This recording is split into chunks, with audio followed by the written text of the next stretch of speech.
The most costly mistake high performance make is assuming that competence alone creates influence. A lot of people believe that their results will speak for themselves. But in reality, influence is built through strategic visibility, through relationship capital, and aligning yourself with the enterprise goals. So you don't have to just focus on, let me just get my job done. It is your job to get your job done, to build strategic visibility for yourself, to go out there and create relationships with the decision makers and ensure that you are proven that the work you're doing aligns with the vision of the company. Hi there. Are you a professional or business owner teaching investors or sharing big ideas, but your presentations just are not keeping up with your vision? That's exactly why I use Gamma app, our proud partners. Gamma is an AI powered platform that helps you build beautiful decks, documents, and web pages in just minutes. No complicated formatting, no design headaches, just clean, modern presentations that communicate your ideas clearly and professionally. If you want to present like a pro, sign up today using the tool stack link in the description below and start creating smarter with Gamma app. We are live, ladies and gentlemen. You once again welcome to the Kingdoms podcast and Diary of the CFO. And today I've got with me a very, very, very special guest. Fighting out of Alberta, Canada by way of Amanda, Cameroon. Make welcome Nadine, the superhero in gray, Woo! Niba. I'm so Let's glad to be go. here. If you're watching this, hi, thanks for watching. I hope you enjoyed the episode. Whoa, whoa, whoa. Bonjour, bonjour, mademoiselle. So today on the Bonjour, Kingdoms comment ça podcast, va? ça va très Ça va, ça va. Okay, Je okay. suis. Merci, merci. Yeah, merci beaucoup.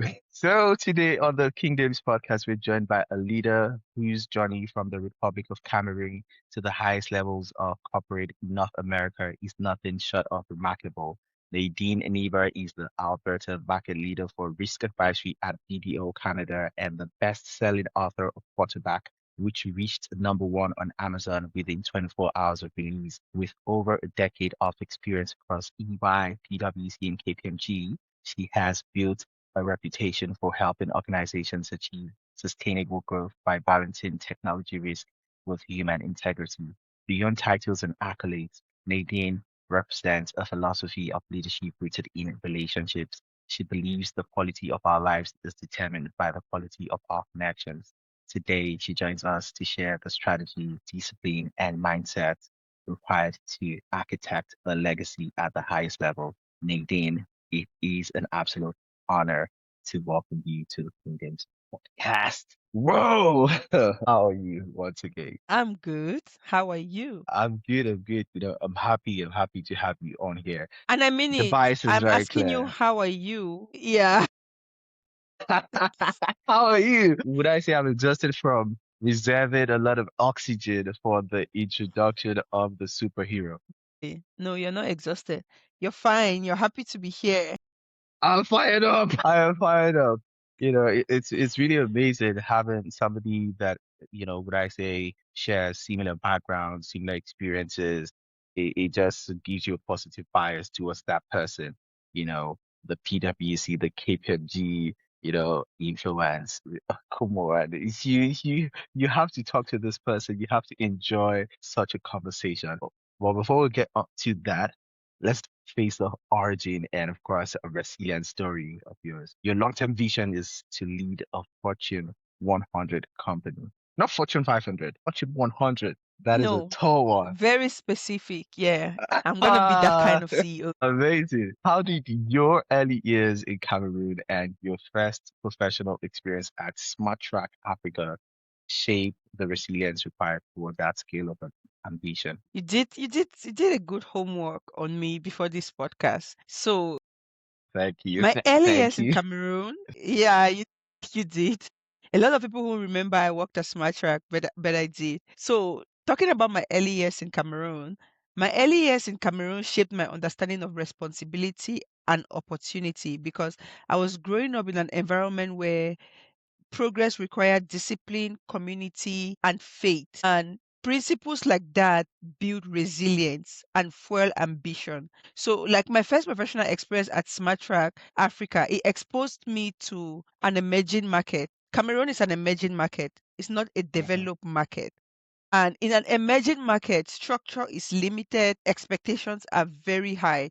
You learn to Mm-hmm. do the absolute best with very imperfect conditions, right? So you rely a lot on your creativity to solve problems in an environment that a lot is very uncertain. So I think, and I was an internal auditor at SmartTrack. I think those early days working as an internal auditor in SmartTrack, though based in Cameroon, was a global organization because they had branches throughout Africa. Working as an internal auditor in an emerging market, having to put all of me to get things right, really build the foundation of my resilience. Leaving Cameroon, coming to Canada, now a developed market, working across all of these large organizations within the same function, enterprise risk management, tenor audit, gave me a 360 view on how an organization is being run and how every part intersects with each other, every department intersects with each other, that eventually informs the CEO on how to make decisions on what strategic direction this organization wants to go. I found myself in a position where I said, I've seen a lot. And my experience so far, being how 360 it is, has prepared me to lead a large organization. And that's why I'm really intentional and specific when I say that I'm going to be the CEO of a Fortune 100 company. This is coming from experience built over the years in an enterprise risk management function where I've advise business unit leaders across the organization in both an emerging market and a developed market, giving me a very 360 well grounded experience that whatever company I step into to lead that company from point A to point B will be getting a very refined professional. Wow, amazing, amazing. And it's quite interesting that I studied economics for my first degree, right? So looking at Yeah. this from a global perspective, you talked about emerging markets, developed markets, right? For a Fortune 500 company with, would I say, branches across different markets, how do you handle, would I say, the different moving parts across regions? Like, what is your strategy on ensuring that each branch goes to market and they actually compete favorably within the political environment, the social, cultural, technological, the legal frameworks within, those different markets? Like, how do you envision it from, would I say, a bird's eye view? Yeah. So first of all, we need to understand that's not a one person's job and that's not a one department's job. So you're thinking about maybe expanding or establishing presence in a foreign market. You have to look at legal, the rules and regulation. You have to look at the competitors, what the competitors are doing. When it comes to even pricing, how do you price your products? What price Even do things you like want to transfer use to pricing as enter well. into the market? Yeah, now transfer pricing has to come in, the tax that you have to look at taxation rule, there's a tax department coming into the equation. So if you are a CEO of that kind of company, you need to build your A game team to tackle this expansion. You have to have a solid legal team, you have to have a solid transfer pricing team, you have to have a solid marketing team, you have to have a solid, I think it's going to be the strategy team that is going to go in and do SWOT analysis, strength, weakness, opportunity trade, look at what the competitors are doing. And then it's you guys are Pestel. going to, based on the results, yes. Yeah, you also have to look at the pestle analysis. And it's based on the results of all of these analyses that you sit together and make a decision. The catch 22 there is you don't have to wait till you have 90% of the information to make a decision. You should be able to confidently make a decision with 60% or 70% of the information that gets available to you. But it's it's not a static thing. You're constantly evaluating. You're constantly evaluating. Maybe every 6 months, every 1 year, are we still on the right track? Do we need to pivot? Do we need to change course of action? So the first thing that will make anyone fail as a CEO when considering that kind of move is thinking that you the master of knowledge, and or be, or you're going to be able to do this by yourself. You won't. And that's why companies hire consultants. That's why they're going to hire a KPMG, a PwC, an EY, a BDO, because they have this that specialization in-house to really come in and help you with things like this. Amazing, amazing. So you've actually built credibility within the big four environment, EY, PwC, KPMG. So what is the most costly mistake high performers make when trying to build influence inside highly structured corporate systems? The most costly mistake high performance make is assuming that competence alone creates influence. A lot of people believe that their results will speak for themselves. But in reality, influence is built through strategic visibility, through relationship capital, and aligning yourself with the enterprise goals. So you don't have to just focus on, let me just get my job done. It is your job to get your job done, to build strategic visibility for yourself, to go out there and create relationships with the decision makers and ensure that you are proven that the work you're doing aligns with the vision of the company.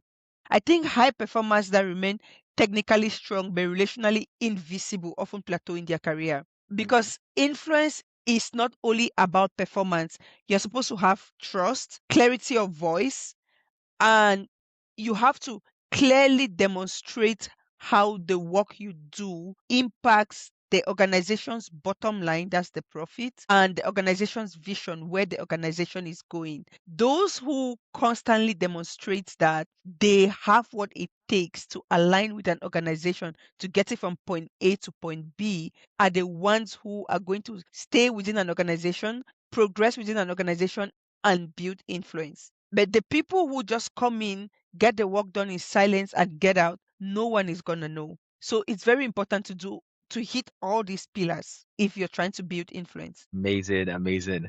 The experience at PwC is coming in right now.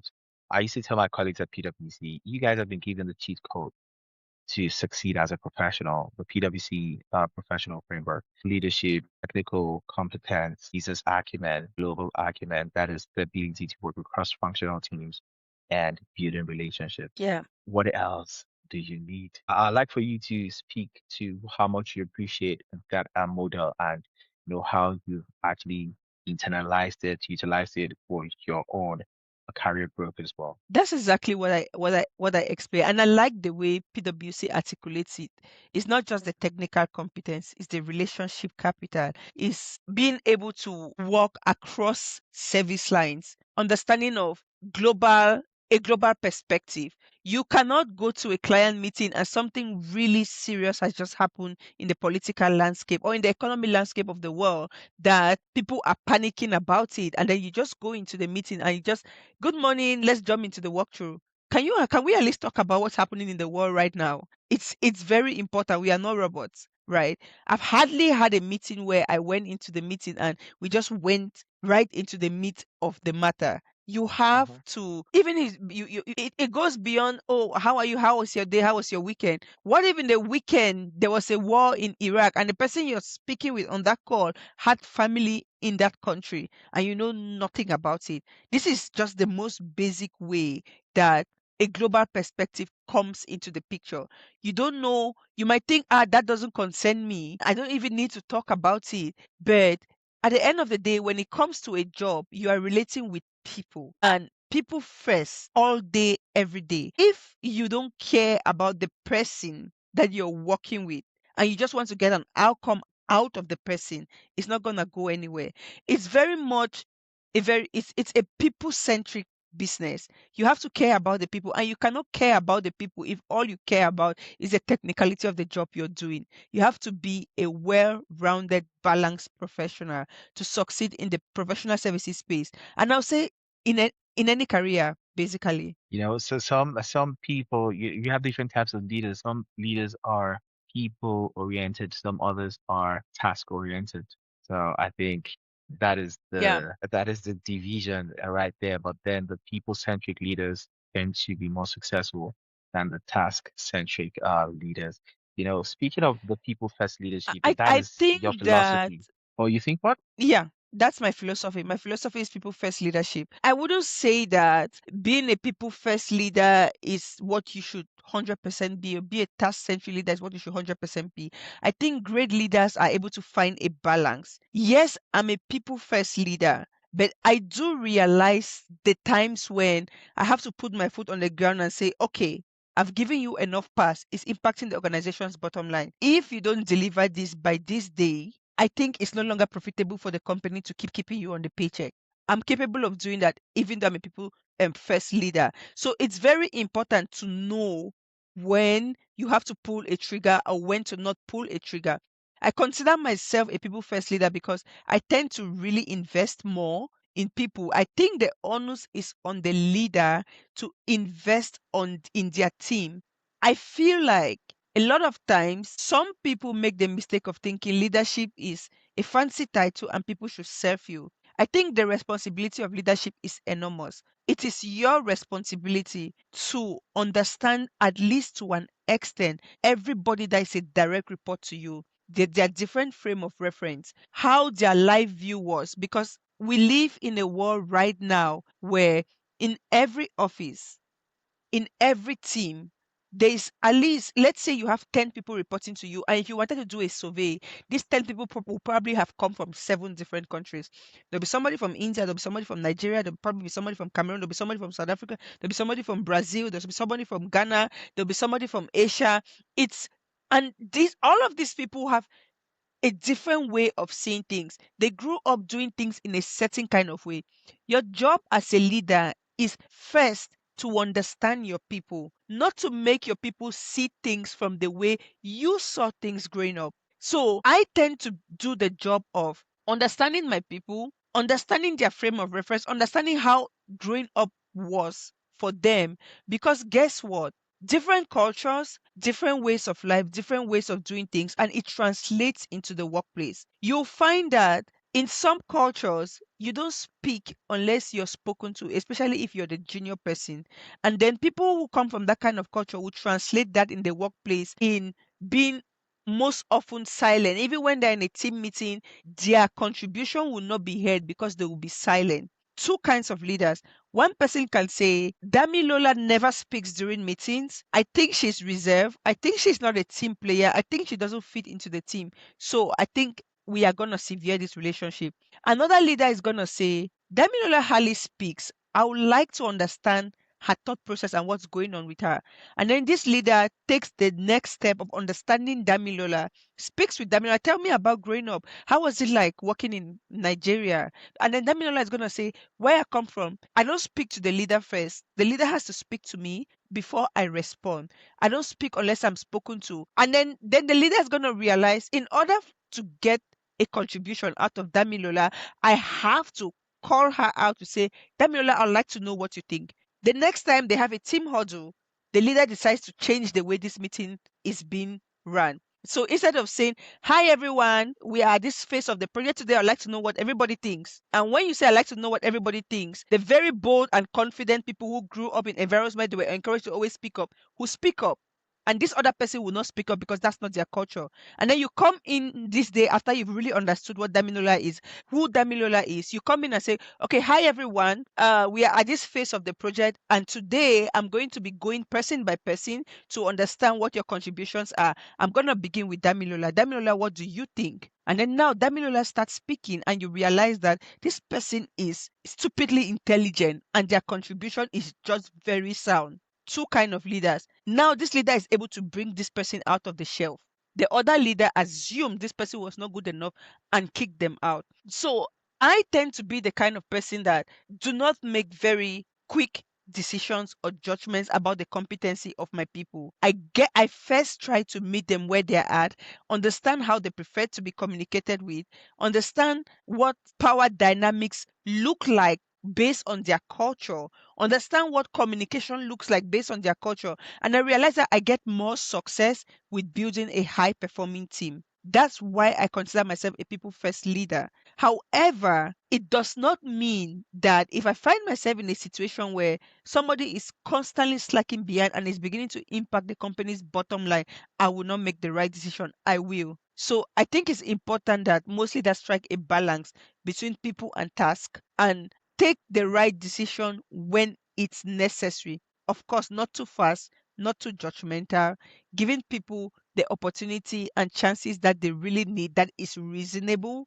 and strike a balance between putting people first and helping the company hit their bottom line. Amazing, amazing. You just reminded me of a line from mixed martial arts fighter Conor McGregor.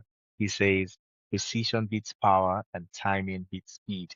And that is applicable to, different areas of life. Precision beats power and timing, beats speed. It's not about time in the market or timing the market, actually, to be a good trader, just Oh, as yeah. a leader as well. It's about that balance between the concentration on the people and the concentration on the task. It's quite amazing.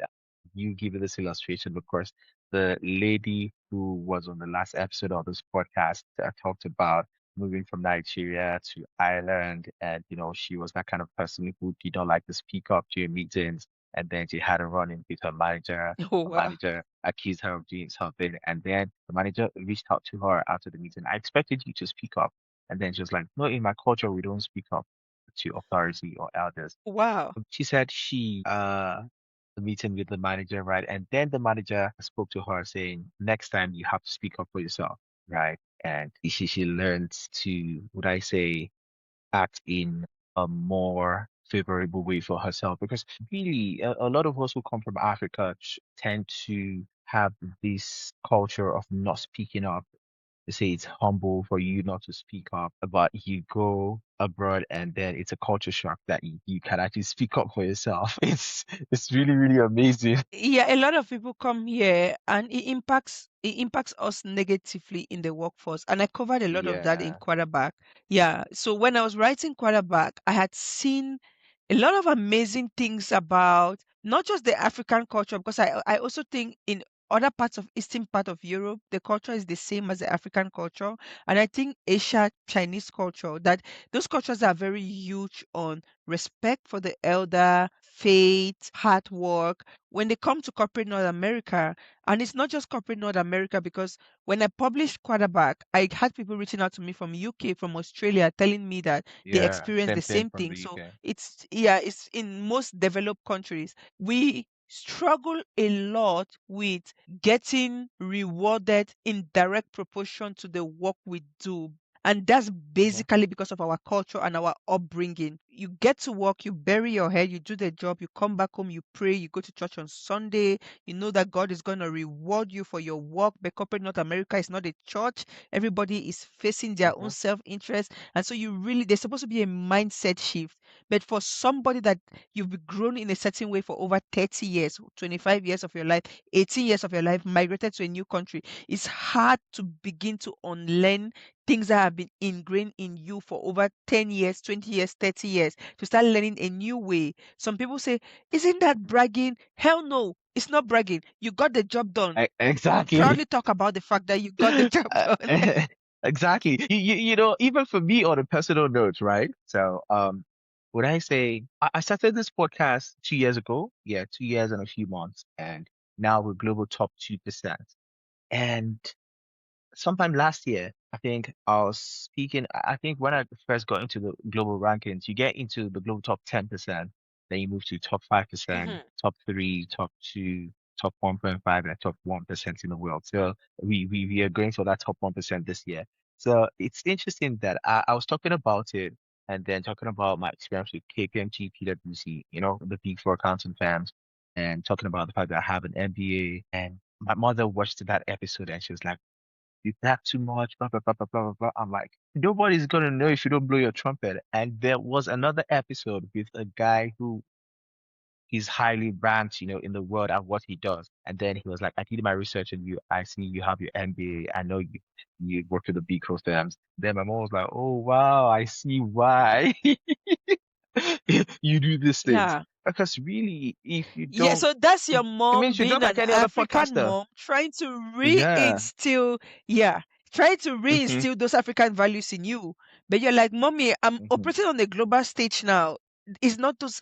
Man. You It's have to global. hold the values close to your heart, but you need to know what works on what stage. Yeah, because at the global stage, first thing you reach out to a sponsor, they ask you what are your numbers? Okay, what sets you apart? So if you don't brag about what you've been able to accomplish, how would you be able to be compelling, on a global stage? So Exactly. I think uh, for Africans watching us right now, you need a mindset shift. You need a reorientation to, yeah, you can be humble, right? While still proud of yourself. So I think our people have a distorted notion of what humility is. They feel like being humble is you having, would I say, lacking your own self-confidence. You not painting yourself as a star, as a No, superstar, and it's it's I it's it's, think it's that the crazy. watch the I don't phrase know. there is confidence humility, is confidence humility. So when Yeah, you talk about yeah, your accomplishments, you're not being humble. And if you look at yeah. it very well, the people who don't talk about their accomplishments are probably lacking confidence to talk about it. You have to bring both together. Mm-hmm, You have to be mm-hmm, confidently humble. It is your mm-hmm. accomplishment. Tell people about it. They will not know about it. And the reason why you have to Who's do gonna that know? is because everybody is facing their own front. Everybody is trying to create the next best opportunity for themselves. So it is nobody's Mm-hmm, job to go and do a research about you. Sorry, mm-hmm. it's nobody's job to go do research about you. You're supposed to tell them who you are. I like that. It's nobody's job to go do research about you. The people first No, it's leader. nobody's So, job to go do, yeah. and this is the age of AI. When people just act in a way, in an ignorant manner, I tell them, excuse me, do you have ChatGPT? Like, do you have any AI tool on your phone? They say yes. Can you please just type that thing in good English? That question, you just, and you find the answer. The age of AI has actually driven a lot of disruption. And why do you believe people first leadership is still not optional, right? But essential for organizational Yeah. survival? So why do I believe people first leadership is not optional? Yes. Right now, in the age of AI and AI beginning to do many more things, you call a company, AI is the one talking to you. You send an email, AI responds to you. Have you ever I found am the yourself in one a responding situation to where you're you. like, damn it, can I? Yeah, yeah, yeah. Can I no, no. I'm not talking Can I about talk to AI, you, man? AI, not you. You're like, connect to a human? Can I really just talk to a I get human being? frustrated. I So get frustrated. yes, and you get frustrated. So it's become so important that companies double down on nurturing those human relationships because those are the only things that will make a difference. The human relationships are going to be the huge differentiators right now. AI cannot go for coffee meetings with colleagues. AI will not build bonding relationships for you with your team. AI will not have difficult conversations with somebody on your team when they lost a loved one. So it is very important now more than ever to double down and develop those skills of emotional intelligence, cultural intelligence, empathy. These are all little buckets under the human skills. So organizations now more than ever need to retrain those in leadership, those charged with leading other people to be very apt with emotional intelligence, empathy, cultural intelligence, because right now where AI can do almost everything, is those organizations that still have these human values that will have a competitive advantage. Amazing. I have an episode with Andrew from America. Andrew, it's titled Humans First, AI Next. Humans First, AI Next. And that's just the way it is meant to be. So let's talk about risk, right? A strategic risk and market leadership. As Alberta's market leader for risk advisory, you focus on balancing business risk with technology risk. How can founders and executives reposition risk management as a growth accelerator rather than just being a defensive function? Organizations need to integrate risk into decision making because if you even you look at the world and the way it's rapidly changing, you can't make risk an optional function. You need the risk enterprise risk management function side by side with every decision you're making. Is it like investing? You need to look at the risk. Is it in hiring? You need to look at the risk. Is it in considering what AI tool to implement into your organization? You need to look at the risk because there's also a risk of confidential data being exposed, right? So I think GDP. organizations don't need to, yes, organizations don't need to treat risk as that function that they bring in when something has gone wrong. It's already too late at that point. Risk management has to be that function that we begin every with because risk is embedded in everything we do. So when you do that, you are actually being proactive and putting in measures and controls in place to prevent costly occurrences in the future that could impact your reputation, financial losses. I think reputational damage and financial loss are the two biggest things. Reputational damage and financial loss that can even make the company go out of business. Because if it, let's take Going for example, concern. in a situation going concern, let's take for example in a situation where it's like a hospital and you implemented an AI tool without risk considerations and patients' data is out in the open. I don't ever see that kind of hospital coming back into business. I don't see that happening. Say goodbye. So yeah, it cannot be an afterthought. Yeah. Okay, so let's talk about the signals of integrity. You work closely with boards and audit committees to strengthen governance. So, what are the three non-negotiable, credible executive? Sorry, what are the non-negotiable signals of integrity that define credible executive leadership today? I would say consistency, transferability, and accountability. Consistency between what you state as your values out there and what actually happens inside. Transparency about both your successes and failures, and proper accountability. I think leaders who demonstrate these signals, they build trust with both boards, their employees, and their stakeholders. Putting it plain and simple. That's it. So what would you say about being an authentic person? You know, authenticity is actually very important because a lot of people in the corporate world tend to put up a fake face, the fake it till you make it character, you know, and it's difficult to keep up with a character if that is not the true you. So how do you help individuals in that kind of a position? So this is quarterback. I don't know if you can see this. This is quarterback. This is a very interesting question you Exactly. just asked because I put a note in here. I said, I don't know if you can see this. I said, kudos, Nadine, you did this. Because this book became a bestseller 24 hours after its release. It was unbelievable. But the reason why I Amazing. brought this up is, yeah, in I think it's chapter 9, I spoke about the power of authenticity, maintaining your identity. Consistency, transparency, and Wow. accountability are part of authenticity. Mhm. I'm going to chapter 9 now. This is I just amazing. want you to see This is highly aligned. the power of authenticity, maintain your identity. This is chapter 9. Mhm, The power of mhm, authenticity, maintain your mhm, identity. I think it is very important that you are authentic. Authenticity builds credibility. It helps people to mhm, trust you. And it mhm, is a first sign of leadership. I realized that a lot of people in corporate spaces, it's not, let me not say a lot because what percentage is a lot? Some people struggle with authenticity and they find, put themselves in situations where they have to fit a mold, they have to talk a certain way, they have to dress a certain way. I would like to put out a catch 22 here. There's a difference between authenticity and making an environment comfortable for everybody.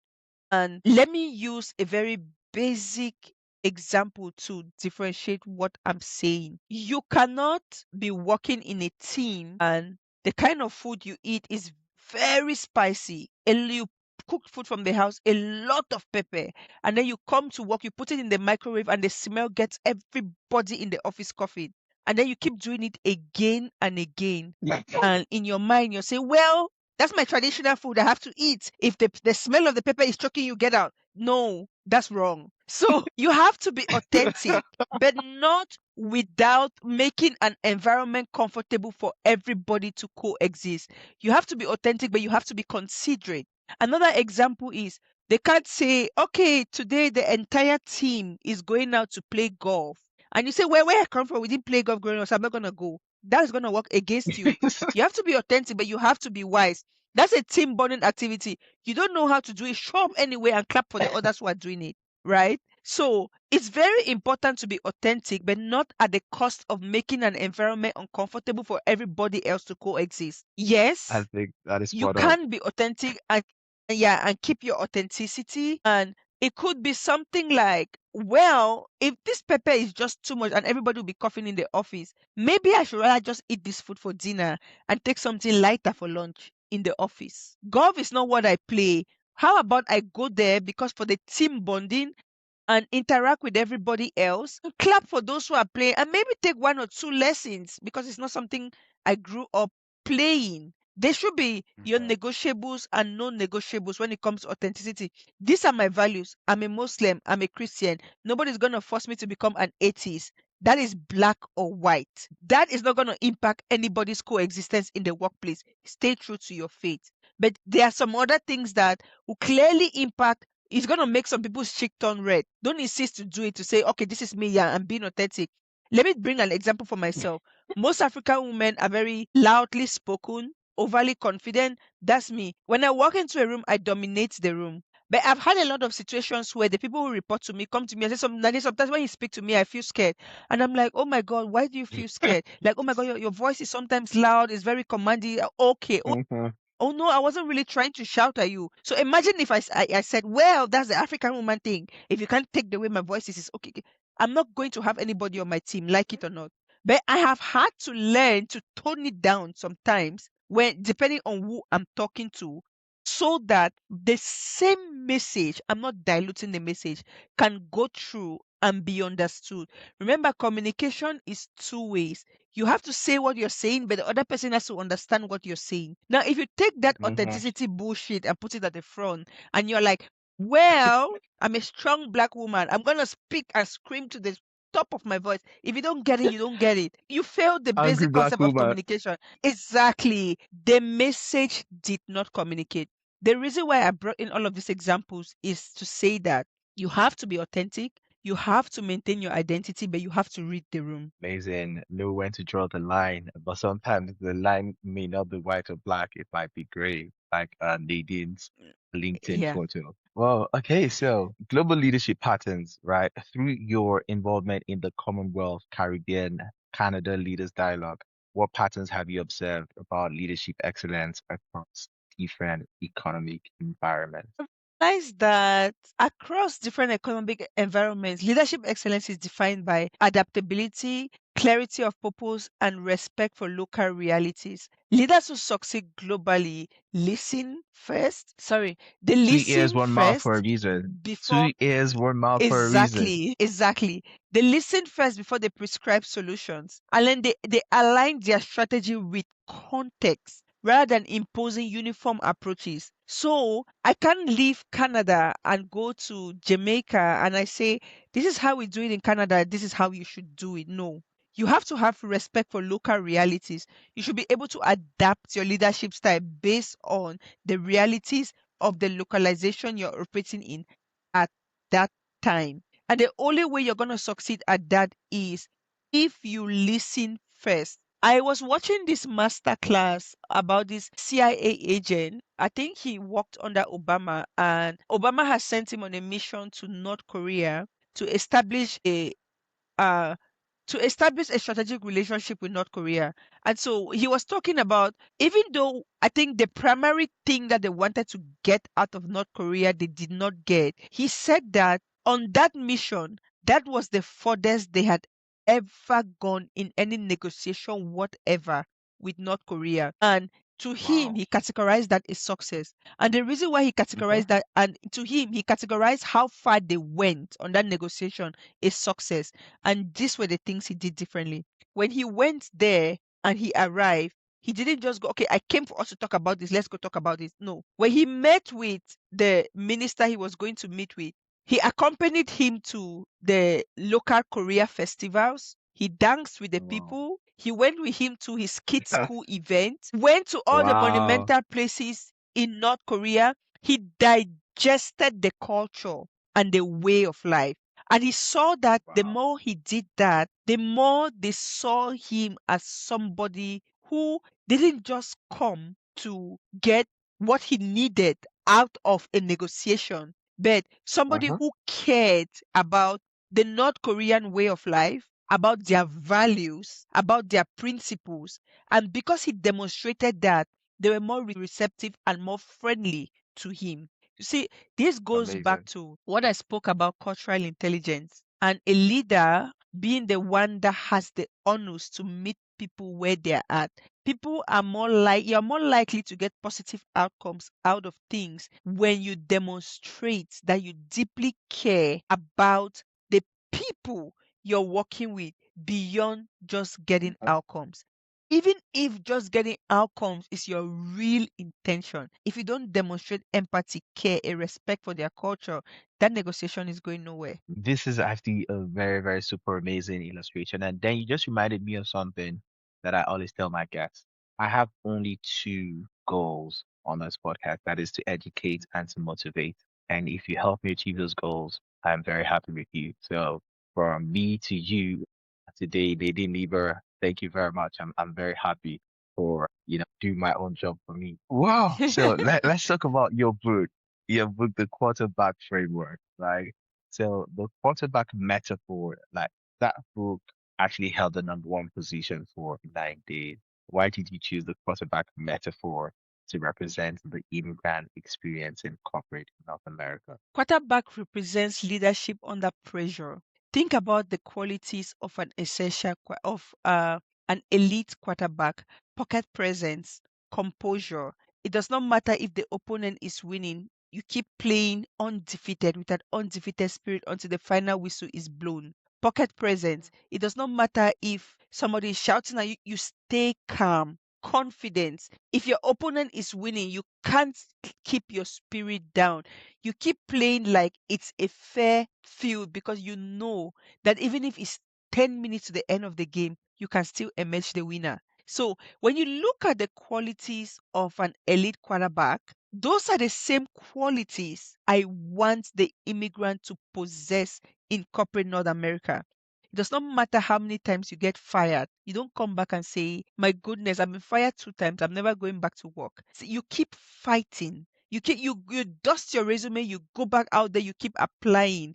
Because trust me, until the final whistle is blown, which is your death, nobody has won over you.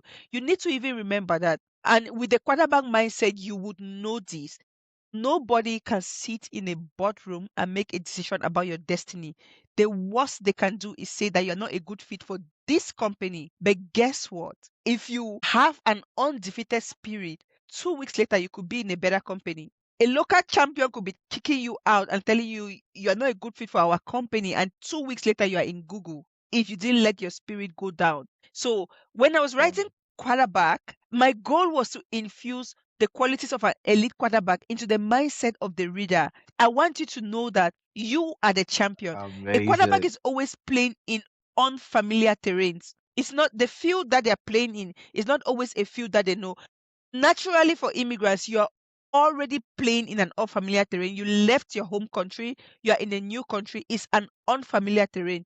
The game is tough, but failure is not an option. Pocket present, you wouldn't go to work and your manager scolds at you and you scold back. You dare not do that. You know that when you do that, and if you're even black, if you become an angry black woman, pocket presence, you stay Mhm. calm, even under pressure, even in unpleasant situations. You maintain your steeze and your respect because you know that you have it in you. And if you realize that that's not an environment, a good environment for you, you walk away with your head high because guess what?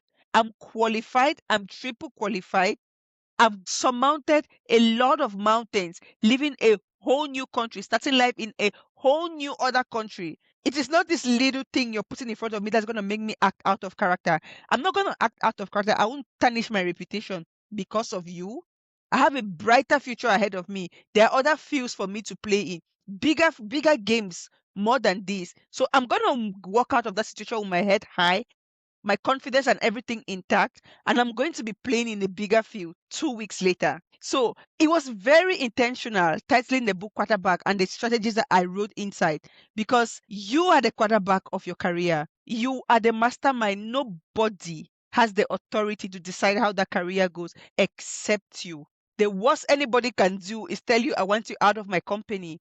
but they have no power to determine how far or how short your career turns out, because that power is in your hands, you and you alone. Amazing. Your career is in your hands. And of course, speaking of elite level quarterbacks, what are your thoughts on Tom Brady? Well, that's the best. The greatest of all time. The I greatest of actually all called time. his Like, name out in the book. Yeah, he's the greatest. oh wow. I really, really appreciate that guy and what his views, what he represents. But what really sticks out for me is the longevity of his career. Like, how can a person be so Exactly. consistent, consistently hardworking? Because hard work is not interesting, it is boring. Nobody likes to work hard. But I'd love for you to speak to the power of consistency. Another connecting dot I find between yourself and myself is that we are African professionals, Black African professionals who have been able to recognize the power of consistency, right? If you are consistent at something over a prolonged period of time, the results will be astronomous. The results will be exponential. So I think about myself, for example, starting 2 years ago, right? Within just 2 years, making it into the top 2% in the world. For context, there are over 4 million podcasts in the world, and to be in the top 2% amongst the 4 million it made, and being African, right? And looking at the time, I see people who started in 2020. That is COVID period. I was not even outside of the country at the time. These people are top 5%, and you're top 2%. And people ask me, oh, how do you get that high? Look at the body of work. Go look at the body of work, and people see the Consistency. massive number of Consistency. episodes, right? But it has always been every week, every week, every week, every week. And at the end of 2 years, you just see, whoa, so you have this massive body of work, right? And looking at organizations like BetterHelp. BetterHelp is number one in the world, number one in the world for online therapy. And they reached out to me and said, we admire your body of work and would like to partner with you. It was humbling for me, and I think validation, when you get corporate validation, it kind of humbles you and makes you feel appreciated. Like I'd like for you to speak to the power of consistency, you know, for the young, You especially young already people, said it. listening See, to us today. the secret of your future is hidden in your daily routine. And the word routine is consistent. It's something you do every day, every day, every day. You are going to get it really, really wrong when you think that, oh, I'm just gonna skip the workout and then one day I'm just gonna take a certain drug and the weight just goes down. No, it doesn't happen like that. In order to maintain a healthy weight, a fit physique, it comes through the daily consistent workout. It's not going to be one grand Mm, gesture one day that is going to save the day, right? Same with your career. It's mhm, consistently showing up every day and consistently doing great work.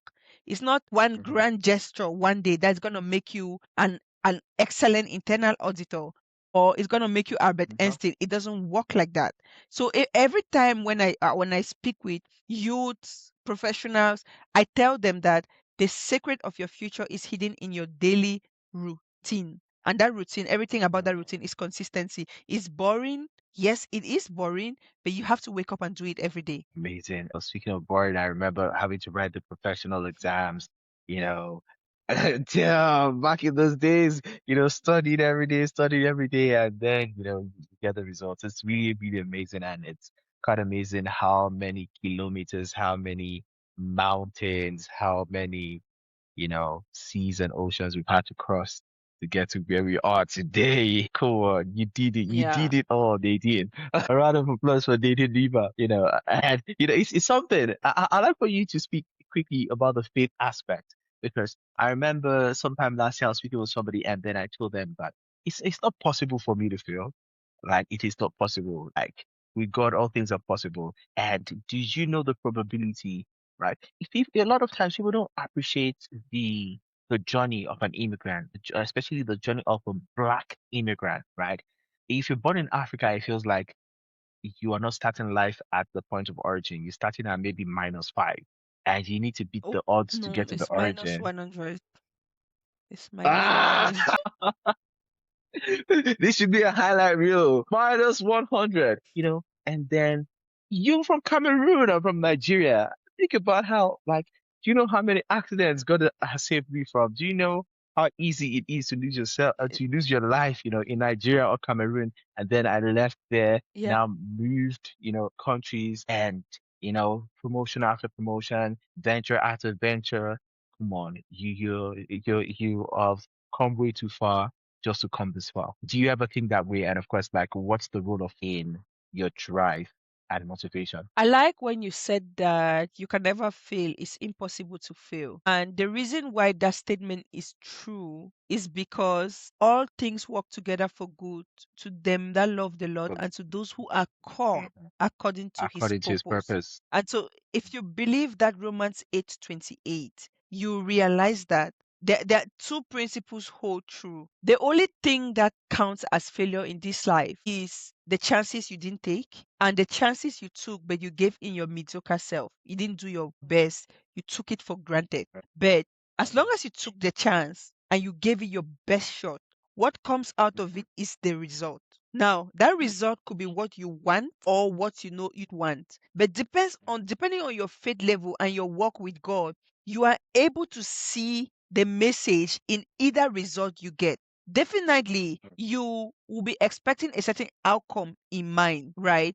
A lot of people would think if I don't get the outcome I wanted, I failed. No, no, you did not fail. If you didn't get the outcome you wanted, but this was something you put in your best and you did everything right, and you were expecting outcome A, you got outcome B, God has probably given you what you need and not what you wanted. And what you have to do is reframe your mindset and how you're looking at it because chances are the B you got instead of the A is what is going to propel you forward, depending on how you look at it. My greatest breakthroughs in Amazing. life have come from the things that a carnal mind will have seen as failure, but they were just the best outcome that God wanted for me. Preach it.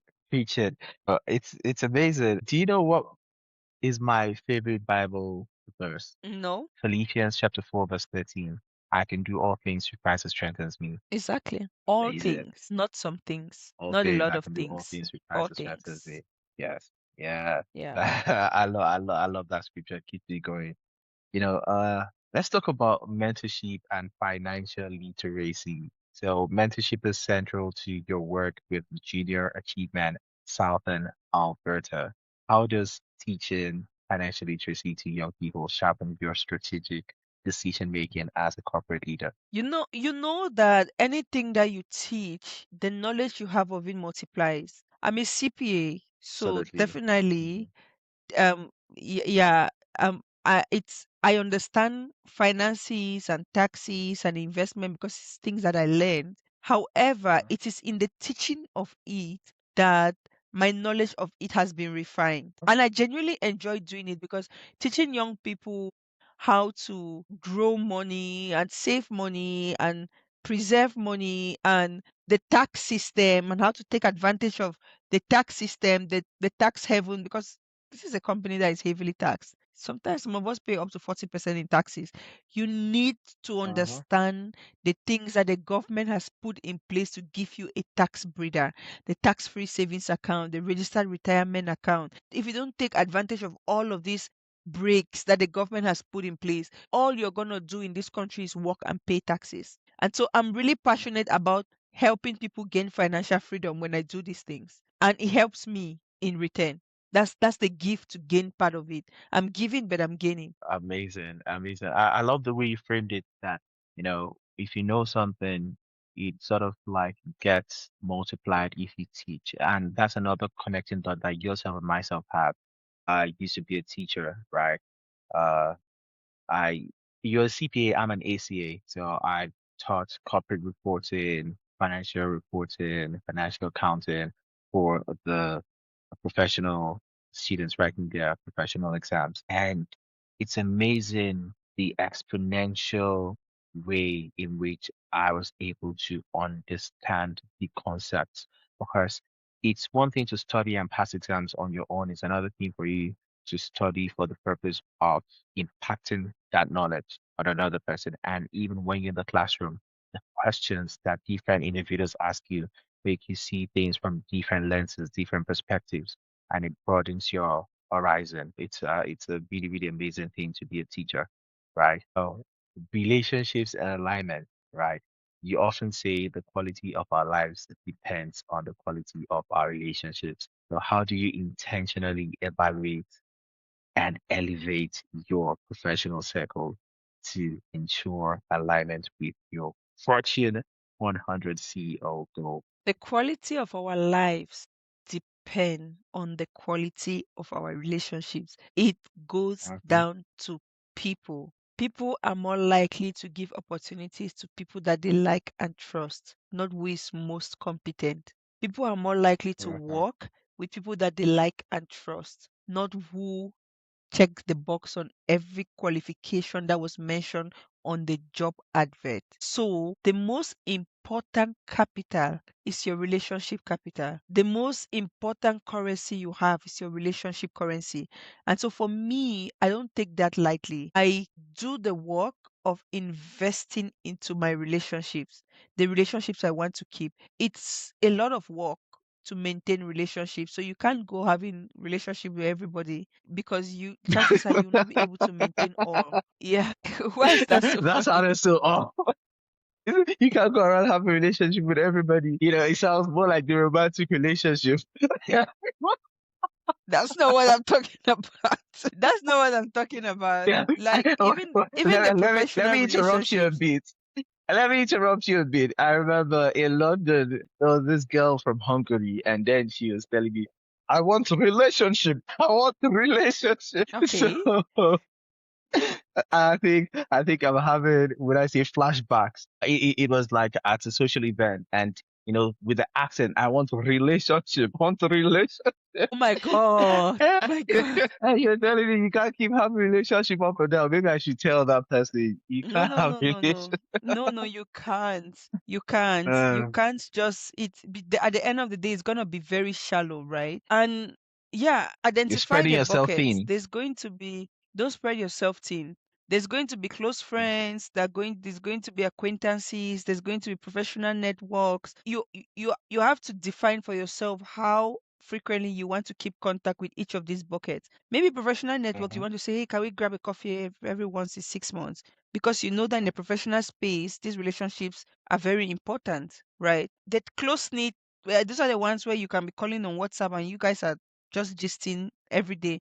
That's not what we're talking about. I think now we are really focused on maintaining the professional relationships. It's very important to for the professional relationships you want to maintain, even if it's a once a year coffee meeting, to just sit and talk about how the year has been. My very first employer in Canada 12 years ago, I think she was the person who gave me my first years and then referred me to EY. 12 years later, without working there, she and I have a coffee meeting January of every year just to talk about how is life going, how's your career going, any areas you need advice from me. Yeah, and once a year, and it is still a very solid relationship. So to preserve a Exactly. relationship, you don't have to talk to them every day or go out with Mhm. them every month. It can be once a year or once in 6 months, but it could be a very quality Mhm. 1 hour. Just don't make Mhm. relationships transactional, that you're only reaching out to somebody at a point where, oh, you're out of job and you need another job, and that's when you have to speak with them.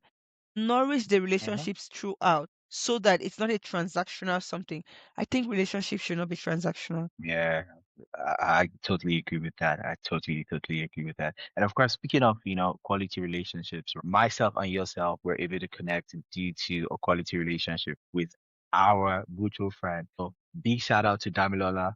If you're watching this, and they Yeah. did have killed it on the podcast today, and you're gonna move to the rapid fire round. Are you ready to rumble?